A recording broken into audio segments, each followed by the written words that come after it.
When predators become prey, the morning sun cast long shadows across the Kellery Military Academy as Instructor Vextar limped into Classroom 7. His 4 arms moved with practiced efficiency, 2 arranging his teaching materials while the other 2 activated the holographic display system. The cybernetic implants where his left eye used to be hummed softly, scanning the faces of 30 young cadets who sat in perfect formation. These were the Academy's finest. Each cadet represented the peak of Kellery evolution. 4 powerful arms capable of wielding multiple weapons simultaneously, enhanced reflexes that could track dozens of targets, and skin that could shift color for natural camouflage. They were the future of the Kellery Dominion's military might. But Vextar knew something these young warriors did not. He had learned it the hard way, in the fires of a war that should never have happened. A war against a species that had taught the mighty Kellery the true meaning of fear. Cadets, Vextar began, his voice carrying the weight of hard experience. Today we begin a lesson that is not in your standard tactical manuals. Today I will tell you about the war that changed everything we thought we knew about combat, survival, and the will to fight. A young cadet in the front row, her 4 arms folded respectfully, raised one appendage. Instructor, are you referring to the Centauri conflict? Vextar's scared face showed the ghost of a smile. The Centauri conflict. That is what the official records call it. A clinical name for something that was anything but clinical. Yes, Cadet Zareth, I am speaking of our war with the humans. The classroom stirred. Every Kellery knew of the humans, of course.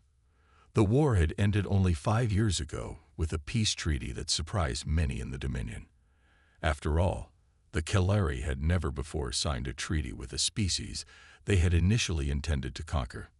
Vextar activated the holographic display. A star map appeared, showing the Centauri system with its 3 inhabited planets and dozens of mining stations. The humans had been expanding into this system for barely 50 years. Their technology was primitive by our standards. Their ships were slow, their weapons outdated, their military organization chaotic compared to our disciplined forces. He paused, his cybernetic eye focusing on each cadet in turn. High Command believed the humans would surrender within days of our arrival. They were wrong. The display shifted to show fleet formations. Red markers represented Kellery vessels, sleek, deadly, and numerous. Blue markers showed human ships, fewer in number, smaller, and seemingly outmatched. I commanded the battle cruiser Kelvana during the initial engagement. Vextar continued. We approached their outer defense perimeter expecting token resistance. What we found instead was Captain Elena Vasquez commanding a small flotilla of human ships near Proxima Station. Vextar's remaining organic eye grew distant as he remembered. Vasquez did something no Kellery commander would ever consider. When faced with superior numbers, instead of retreating to a defensive position or attempting to negotiate, she divided her forces. A cadet looked confused. Sir, dividing forces when outnumbered violates basic tactical doctrine. Exactly, Vextar nodded. Which is why it worked. We had prepared for conventional tactics, for logical responses to overwhelming force. Vasquez sent 3 of her ships directly at our main formation, while taking the other 4 behind Proxima Station's asteroid field. The holographic display showed the battle as it unfolded. Human ships moved in patterns that seemed random, chaotic, even suicidal to Kellery eyes. The 3 ships that charged us were decoys, but they fought as if victory depended on them alone. The captain of the human destroyer Defiance rammed 2 of our cruisers before his ship exploded. Meanwhile, Vasquez's real attack came from the asteroids. Vextar manipulated the display, showing how human ships had used the asteroid field not for cover, but as weapons. They had attached mining charges to dozens of asteroids and turned them into guided missiles. Our sensors, designed to filter out space debris, never saw them coming. The young cadets leaned forward, fascinated despite themselves.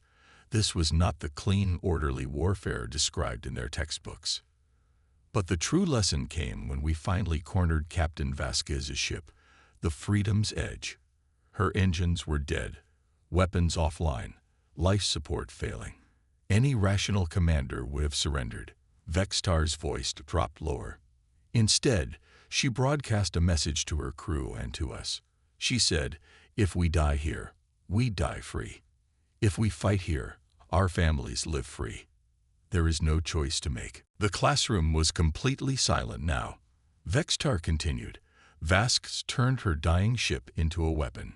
She used the last of her power to accelerate toward our command vessel. My captain, Commander Thexan, tried to destroy her ship before impact, but Vasquez had planned for that too. She had ejected her crew in escape pods moments before and programmed the ship's computer to continue the attack even if she died. The holographic battle showed the human ship, little more than a burning wreck, continuing its deadly course toward the Kellari flagship. The Freedom's Edge struck us amidships.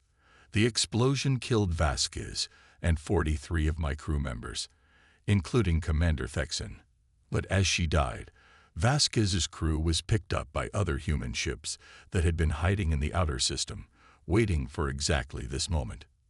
Vextar deactivated the display and faced his students.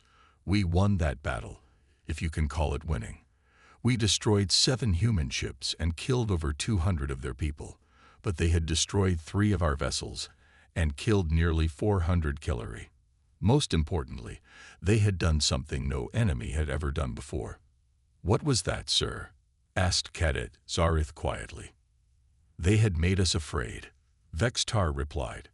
"Not afraid of their weapons or their ships, but afraid of their willingness to die for something we could not understand. We Kellari fight for the glory of conquest, for the expansion of the Dominion, for honor and duty.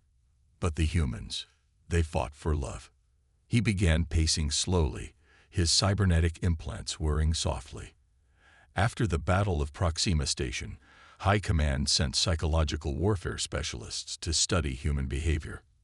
Dr. Kexlon, our top synopsychologist, spent months analyzing captured human communications, studying their culture, trying to understand what made them so dangerous.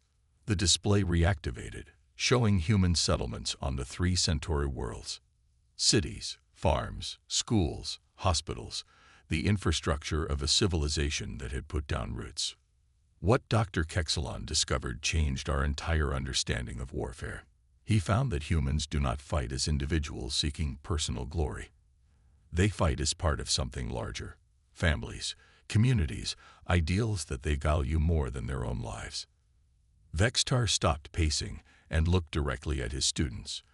The humans had a military psychologist named Dr. Marcus Chen. While we were studying them, he was studying us. Chen had access to intercepted Kellari communications, captured battle recordings, even interviews with our prisoners of war. A senior cadet raised 2 arms. "Sir, what could he learn that would matter?" "Our military doctrine is proven across 100 worlds." "Proven against rational enemies," Vextar corrected. Dr. Chen discovered something about Kellari psychology that we had never recognized ourselves. We are, by nature, individual hunters. Yes, we work in groups, but each of us ultimately fights for personal advancement within the hierarchy. Chen realized that if he could disrupt our command structure, our forces would become confused and disorganized. The display showed a new battle, this one taking place around the mining colony of Centauri Beta. The second major engagement taught us that humans could adapt faster than any species we had encountered. Commander Sarah Mitchell led the defense of Centauri Beta with a force of barely 3,000 soldiers against our ground assault of 30,000. Vextar's scared face showed grudging respect. Mitchell did something unprecedented. She abandoned the colony's main defensive positions and scattered her forces throughout the surrounding wilderness. Then she waited. The tactical display showed Kellari forces advancing on empty fortifications, while small groups of humans moved through forests and mountain ranges like ghosts. We took the colony in 6 hours without firing a shot. The humans had vanished. That should have been the end of it, but Mitchell had turned the entire planet into a battlefield. Every forest could hide an ambush. Every river crossing might be mined. Every abandoned building could contain a sniper. Vextar's voice carried the weight of personal experience. I was part of the second wave, tasked with securing the mining facilities. We spent 3 months hunting shadows. The humans would strike without warning, inflict casualties, then disappear before we could respond. They turned their own world against us. He activated a recording from the siege. The voice of Admiral Thompson echoed through the classroom. "This is Admiral Thompson to all Killary forces. You have asked us to surrender our city. I want you to understand what you are asking. You are asking parents to abandon their children, asking teachers to stop protecting their students, asking doctors to stop healing their patients. These are not requests we can honor." Vextar paused the recording. Admiral Thompson was not a young man. Intelligence reports indicated he was 63 years old, well past the age when most Killary retire from active service. He had grandchildren living in New Geneva, family members who could have been evacuated before the siege began. A young cadet raised one of her 4 arms. "Sir, why didn't they evacuate the non-combatants?" "Because to the humans, there were no non-combatants," Vextar replied. Everyone in New Geneva was fighting for the same thing: their home, their way of life, their right to exist as free people. Dr. Chen had convinced them that surrender would mean the end of everything they valued. The display showed footage from inside the besieged city. Instead of the chaos and panic that typically characterized civilian populations under attack, the images showed organized resistance. Elderly humans manning communication posts. Teenagers running supply lines through tunnel systems. Children helping to tend the wounded. What broke our resolve was not military defeat, Vextar admitted. It was a message sent by a young human girl named Emma Thompson, Admiral Thompson's granddaughter. She was 9 years old. The instructor activated another recording. A child's voice filled the classroom, speaking with the clarity and confidence that only comes from absolute certainty. "My name is Emma Thompson. I live in New Geneva with my mom and dad and grandpa. The alien soldiers outside our city want us to give up our home. My grandpa says that home is not just a place where you live. Home is where people love you and where you love them back. We cannot give up our home because then we would not be us anymore." Several of the cadets shifted uncomfortably. This was psychological warfare beyond anything in their training manuals. Emma's message was broadcast throughout our fleet. Vextar continued. But it was followed by messages from dozens of other children, all saying essentially the same thing. They were not afraid of us because they did not understand what fear meant in the face of losing everything they cared about. The holographic display showed the turning point of the siege. Human defenders, many of them civilians with minimal military training, conducting coordinated attacks on Killary positions. But these were not suicide missions or desperate last stands. They were precise, calculated operations that demonstrated tactical knowledge and strategic thinking. Dr. Chen had done more than prepare the civilians for war, Vextar explained. He had taught them to think like soldiers while fighting like people defending their homes. Every baker knew how to make explosives from common chemicals. Every teacher understood urban combat tactics. Every child could serve as a scout or messenger. Vextar's cybernetic eye focused on General Faxmore in the back of the room. The general nodded slightly, encouraging him to continue with details that were still classified in some circles. The breaking point came when we captured a human supply depot on the outskirts of the city. Inside, we found something that changed everything: letters. Thousands of them, written by human soldiers to their families, by parents to their children, by children to their grandparents. The display showed images of handwritten notes, some in the neat script of adults, others in the uncertain writing of children learning their letters. Dr. Kexelon, our xenopsychologist, analyzed these communications. What he found was that the humans were not fighting because they hated us. They were fighting because they loved each other. Every letter spoke of protecting something precious, of ensuring that future generations would be free, of the willingness to sacrifice everything for the chance that their children might live in peace. Vextar moved closer to the cadets in the front row. Cadet Zareth, you asked yesterday why the humans would waste their lives in seemingly futile gestures. These letters provided the answer. To them, no sacrifice was futile if it protected something they loved. He activated another recording, this one from a captured human soldier named Private Rodriguez. I know I might not make it home from this war. But if my daughter can grow up free, if she can choose her own path in life, if she can love who she wants to love and dream whatever dreams she wants to dream, then whatever happens to me is worth it. Learning what it means to fight for home. The next morning, Instructor Vextar arrived at the classroom to find it overflowing with cadets.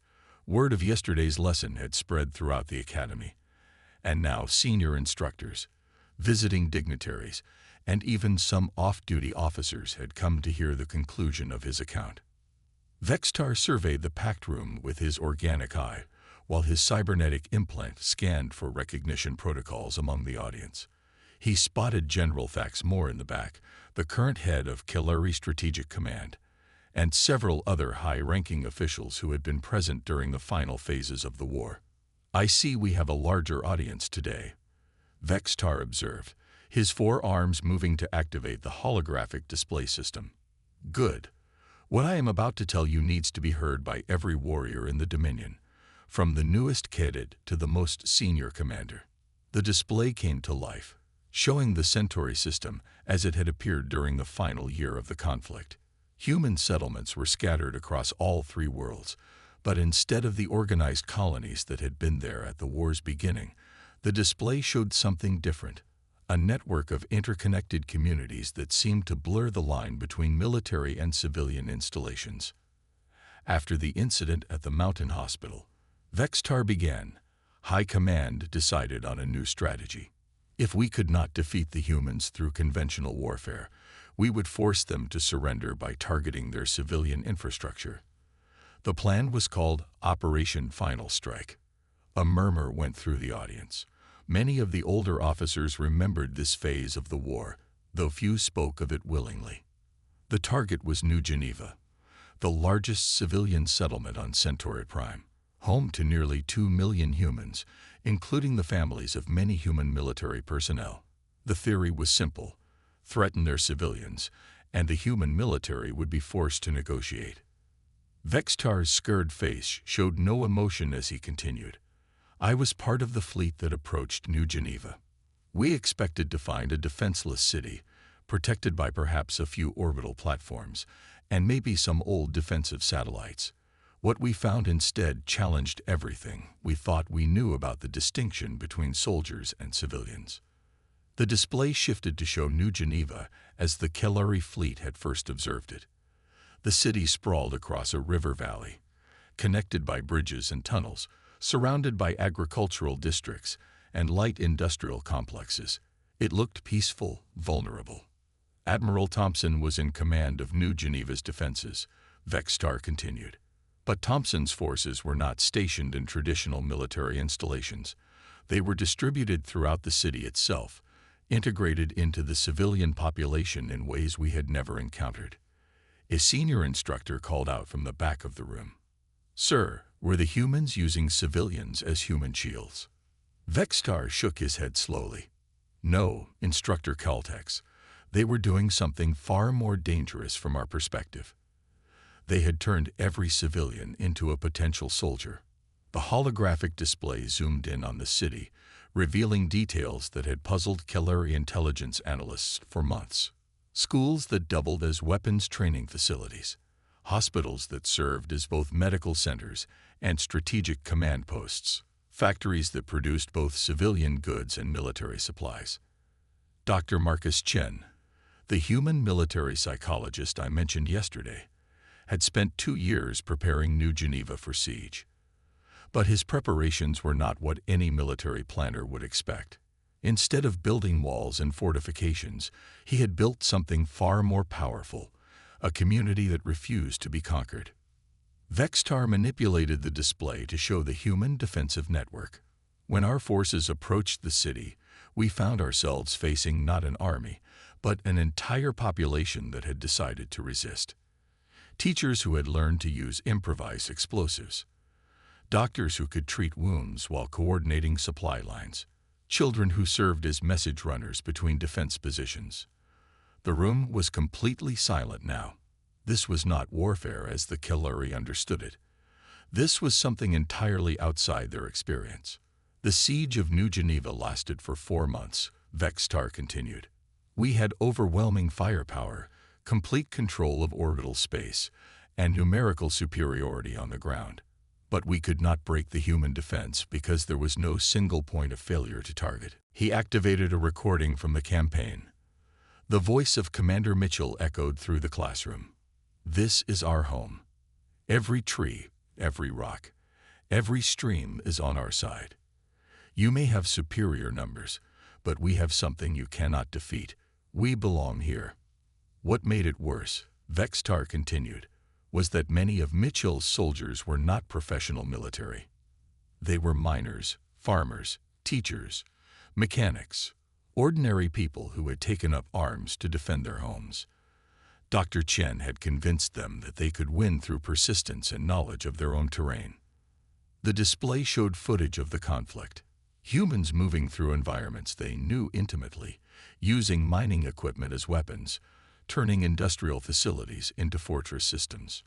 After 6 months on Centauri Beta, we had suffered over 8,000 casualties, while killing perhaps 2,000 humans. More importantly, our forces were demoralized. Soldiers who had conquered worlds began to question whether victory was possible against an enemy that refused to accept defeat. Vextar sat down heavily, his 4 arms folding across his chest. The breaking point came when we captured a human field hospital hidden in the mountains. The facility was run by a medic named Lieutenant Rebecca Hayes. She had 23 wounded soldiers under her care and maybe a dozen combat-capable defenders. The classroom was absolutely silent. Outside, the sounds of military training continued, but inside, 30 young Kelleri hum on every word. Our forces surrounded the hospital. Standard protocol called for the humans to surrender, after which the wounded would receive proper medical care as prisoners of war. Lieutenant Hayes sent out a single message: "My patients cannot be moved. If you want this facility, you will have to come through me." Vextar's cybernetic eye flickered as he accessed the memory files. 1 human medic against 200 Kelleri soldiers. Any sane person would have negotiated, would have found a way to save the wounded without fighting. Hayes chose to fight. The display showed the mountain hospital, a small facility carved into living rock, defensible but ultimately doomed against superior numbers. Hayes held us off for 18 hours. She used medical supplies as weapons, turning surgical lasers into precision rifles, using oxygen tanks as explosives. But more than that, she talked to us over the communication channels. She told us about each of her patients, their names, their families, their dreams for the future. Vextar's voice became quieter. She made us see them not as enemies, but as people. People with children waiting at home, with parents who would grieve their loss, with partners who loved them. By the time we finally broke through her defenses, half our soldiers refused to fire on the hospital. A young cadet spoke up, her voice barely above a whisper. "What happened to Lieutenant Hayes?" "She died defending her patients," Vextar replied simply. "But in dying, she achieved something no human weapon could accomplish. She showed us that our enemy was not driven by hatred or conquest, but by love for something greater than themselves." The old instructor stood up slowly, his cybernetic implants humming with quiet efficiency. That battle marked the beginning of the end of our war with humanity, not because we could not defeat them militarily, but because we began to understand what we were truly fighting. He looked at each cadet in turn. "Tomorrow, I will tell you about the day the war ended and why the Kelleri Dominion chose peace over victory. You will learn that sometimes the greatest strength is knowing when not to fight." As the cadets filed out of the classroom, their conversations were subdued. The morning had begun with lessons about superior tactics and technological advantages. It was ending with questions about the nature of courage, sacrifice, and what was truly worth fighting for. Vextar remained behind, staring at the holographic display that still showed the mountain hospital where Lieutenant Hayes had made her last stand. In 5 years of peace, he had never forgotten the sound of her voice as she spoke about her patients, never stopped wondering if the Kellari would have shown the same dedication to protecting the wounded. Outside the window, young Kellari warriors continued their training, their 4 arms moving in perfect coordination as they practiced with weapons designed to conquer worlds. But Vextar knew that the greatest weapon was not made of metal or energy. It was made of love, determination, and the willingness to stand against impossible odds for something worth protecting. The lesson was far from over. The room was absolutely silent. Many of the Kellari present had never heard an enemy speak with such conviction about something beyond personal survival or glory. After 4 months of siege, we had suffered 30% casualties, while the humans had lost perhaps 15% of their population. But the real damage was not measured in numbers, Vextar continued. Our soldiers were beginning to desert, not from cowardice, but from an inability to continue fighting people who reminded them of their own families. The holographic display showed the final phase of the siege. Kellari forces pulling back from key positions, supply lines becoming unreliable, command structure beginning to fragment. The end came when Admiral Thompson sent a personal message to Fleet Commander Veltar. Instead of offering surrender terms or negotiating for better conditions, Thompson invited our commander to tour New Geneva under a flag of truce. Vextar's voice became quieter. Commander Veltar accepted. What he saw in that city changed the course of the entire war. The display showed footage from that historic visit. Kellari officers walking through human streets, observing a community that had been under siege for months, but still functioned as a living city. Children playing in parks, markets selling food and supplies, schools still holding classes. Commander Veltar expected to find a broken population sustained only by military discipline.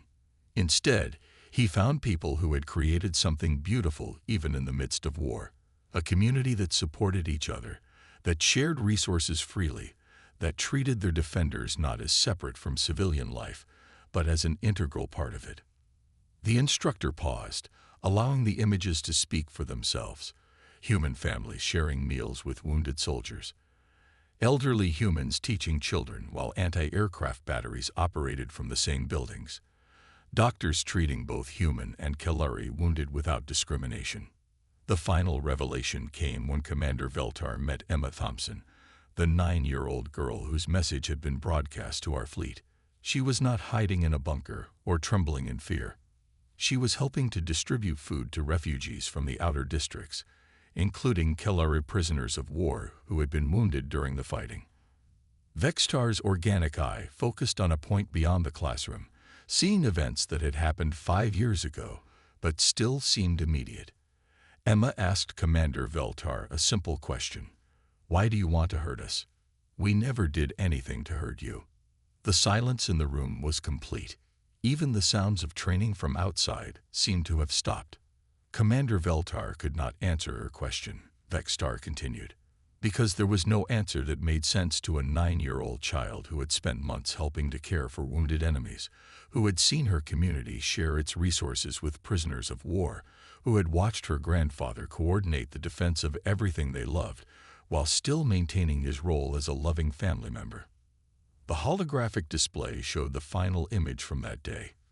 Commander Veltar kneeling to speak with Emma Thompson, his 4 arms folded in the traditional Kellari gesture of respect, while human children played nearby, and the sounds of a functioning community continued around them.